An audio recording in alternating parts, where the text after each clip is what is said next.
Deo தமிழர்களுக்கு வணக்கம். 119 நாடுகளை சேர்ந்த வீராங்கனைகளுடன் போட்டியிட்டு இலங்கைக்கு பெருமை சேர்த்த பெண் வீராங்கனை. இலங்கையை சேர்ந்த பெண் வீராங்கனை ஒருவர் 119 நாடுகளை சேர்ந்த வீராங்கனைகளுடன் போட்டியிட்டு தடகள சாம்பியன்ஷிப் போட்டியில் வெள்ளி பதக்கத்தினை பெற்று இலங்கைக்கு பெருமை சேர்த்துள்ளார். இந்த வீராங்கனைக்கு சமூக வலைதளங்களில் அதிகமானவர்கள் பாராட்டுகளையும் வாழ்த்துக்களையும் தெரிவித்து வருகின்றார்கள். அந்த வகையில் சமீபத்தில் ஸ்வீடன் நாட்டில் இடம்பெற்ற உலக மாஸ்டர் தடகள சாம்பியன்ஷிப் போட்டியிலே பங்கு பெற்றிய குறித்த பெண் வீராங்கனையை இந்த சாதனையை நிகழ்த்தியுள்ளார். அது மட்டுமல்லாது குறித்த பெண் இலங்கை போலீசாகவும் பணியாற்றி வந்திருந்தமையும் குறிப்பிடத்தக்கது. அந்த வகையில் சசித்ரா கர்சினி ஜெயகாந்த் என்ற பெண்ணே இந்த வெற்றியினை தனதாக்கி கொண்டுள்ளார். இந்த விளையாட்டு ஆனது சமீபத்தில் ஸ்வீடன் நாட்டில் இடம்பெற்றுள்ளதை அடுத்து இதன் போது 40க்கும் 44 வயதுக்கும் உட்பட்ட பெண்கள் பிரிவில் குறித்த இலங்கையை சேர்ந்த பெண் வீராங்கனை பங்கு பெற்றிருந்தார். அதாவது நீளம் பாய்தல் போட்டி இடம்பெற்ற வேளையிலே அதில் அவர் பங்கு கொண்டு வெற்றி பெற்று வெள்ளி பதக்கத்தையும் பெற்றுள்ளார். அது மட்டுமல்லாது அவருடன் 119 நாட்டை சேர்ந்த வீராங்கனைகள் பங்கு பெற்றிருந்தார்கள். இலங்கையை சேர்ந்த 14 பேரும் இதில் அடங்குகின்றமையும் குறிப்பிடத்தக்கது. இந்த நீளம் தாண்டல் போட்டியில் குறித்த இலங்கையை சேர்ந்த பெண் 5.24 மீட்டர் தூரம் வரைக்கும் பாய்ந்துள்ளதை அடுத்து இந்த வெற்றியினை தனதாக்கி கொண்டுள்ளார். அந்த வகையில் இந்த விளையாட்டு ஆனது ஸ்வீடன் நாட்டில் கடந்த 13ஆம் திகதியில் இருந்து 25ஆம் திகதி வரைக்கும் இடம்பெற்று வந்திருந்த நிலையிலே இதில் பல வீராங்கனைகள் பல திறமை பெற்ற விளையாட்டு வீராங்கனைகளே பங்கு பெற்றிருந்தார்கள்.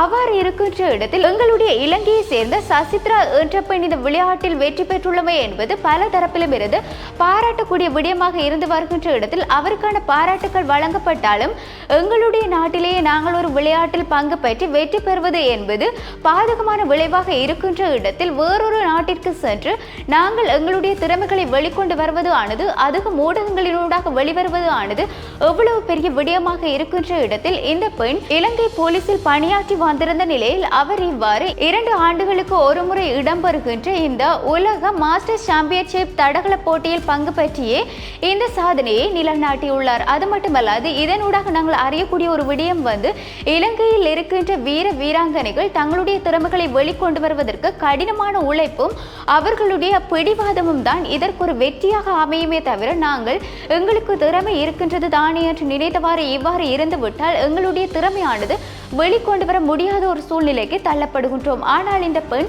பல தடைகளையும் தாண்டி ஸ்வீடன் நாட்டிற்கு சென்று அங்கு இடம்பெற்ற இந்த தடகள சாம்பியன்ஷிப் போட்டியில் பங்கு பெற்று அவர் தன்னுடைய சாதனையை நிலைநாட்டியுள்ளார். அது மட்டுமல்லாது இலங்கையை சேர்ந்த 14 பேர் அவருடன் சென்று பங்கு பெற்றிருந்தமையும் குறிப்பிடத்தக்கது. இவ்வாறு இருக்கின்ற இடத்தில் இந்த விளையாட்டு ஆனது தனிநபர் விளையாட்டாக கருதப்படுகின்றது. ஒருவர் தனித்து நின்று தன்னுடைய உடல் வலிமை மற்றும் மன வலிமையை கொண்டுதான் இந்த விளையாட்டில் அவர்கள் வெற்றி பெற வேண்டும். ஏனென்றால் மற்ற விளையாட்டுகள் என்றால் உபகரணங்கள் ஏதாவது உலோகங்களை பயன்படுத்தி விளையாடுவார்கள். ஆனால் இந்த விளையாட்டு ஆனது செயற்கை நுண்ணறிவு இல்லாமல் தனித்து ஒரு நபருடைய செயற்பாட்டை உள்ளடக்குகின்றது. அவருடைய கையிலோ அவருடைய காலிலோ எந்த விதமான உபகரணங்களும் இருக்கப்பட மாட்டாது. அவர் தன்னுடைய உடலில் இருக்கின்ற வலிமையை காண்பித்து தான் தன்னுடைய வெற்றியை நிரூபிக்க வேண்டிய ஒரு கட்டாயத்தில் இருக்கின்றார்கள். நீளம் பாய்தல் என்பது ஒரு தனிநபர் விளையாடுகின்ற ஒரு விளையாட்டாக கருதப்படுகின்றது. அதாவது நீளம் பாய்தல் என்பது ஒருவர் பாய்கின்ற தூரத்தை விட அதிகளவு தூரம் பாய வேண்டும் அல்லது அங்கு நடுவர்கள் கூறுகின்ற நீள அளவிற்கு பாய வேண்டும். அப்படி ஒரு விளையாட்டாக கருதப்படுகின்ற இந்த விளையாட்டில்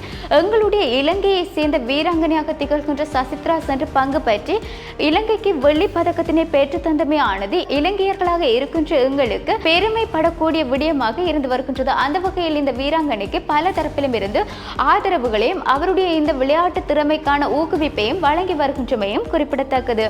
இவ்வாறு எங்களுடைய செய்திகளை அறிவதற்கு www.tamil24 எனும் இணையதளத்தினூடாக பிரவேசியுங்கள். வணக்கம்.